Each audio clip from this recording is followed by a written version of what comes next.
और सम्मान के साथ जाऊंगा ताकि हमें बदनामी न झेलनी पड़े।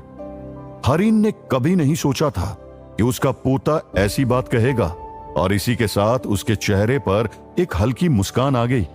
उसने धीरे से सिर हिलाया। उसके बाद वो कमरे से बाहर चले गए और दरवाजा बंद कर दिया। उसके बाहर जाते ही सारिका अथर्व के सामने खड़ी हो गई और अपने होंठ सिकोड़ लिए और अजीब सा मुंह बनाते हुए बोली, तो तुम शादी के उत्साह के कारण बेहोश हो गए थे और मैं बेकार में ही तुम्हारी चिंता कर रही थी। तुम आर्या से इतनी बार मिले भी नहीं हो और पहले से ही उसके इतने दीवाने हो। ओह ठीक ही है, वो हमारे त्यान सिटी की नंबर 1 सुंदरी जो है। हाँ। सारिका की बात सुनकर अथर्व ने अपने हाथ हिलाए और चापलूसी करते हुए कहा, यह कैसे संभव है? माना कि आर्या काफी सुंदर है, लेकिन मुझे लगता है कि छोटी बुआ उससे ज्यादा सुंदर है। अगर मैं सच में उसकी वजह से बेहोश हुआ होता तो इस जीवन में न जाने कितनी बार बेहोश हो चुका होता, क्योंकि छोटी बुआ तो हर दिन मेरे साथ होती है। सारिका के चेहरे पर तुरंत एक मीठी मुस्कान आ गई। वो खिलखिला उठी और बोली, तुम जानते हो कि मुझे कैसे खुश करना है। वैसे अगर तुम आर्या से शादी करने की जल्दी में बेहोश हुए हो तो ये भी ठीक ही है, क्योंकि आर्या है इतनी खूबसूरत और प्रतिभाशाली कि बहुत से लोग उससे शादी करने का सपना देखते हैं, लेकिन अंत में वो मेरे परिवार के अथर्व से शादी करने जा रही है।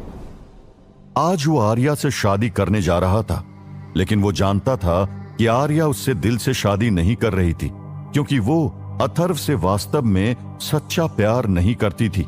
इस दुनिया में एकमात्र लोग जो अथर्व के प्रति दयालु थे वे उसके दादा हरीन और उसकी छोटी बुआ सारिका थे।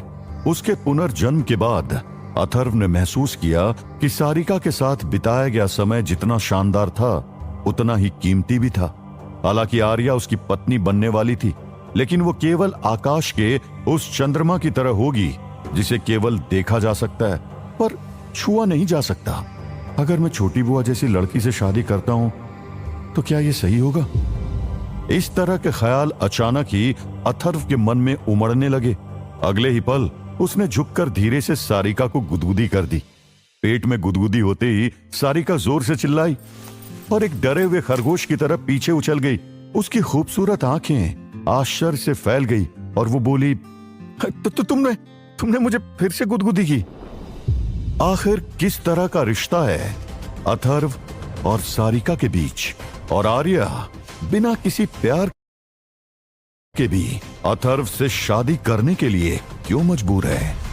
जानने के लिए सुनिए द वॉरियर, सिर्फ पॉकेट FM ऐप पर।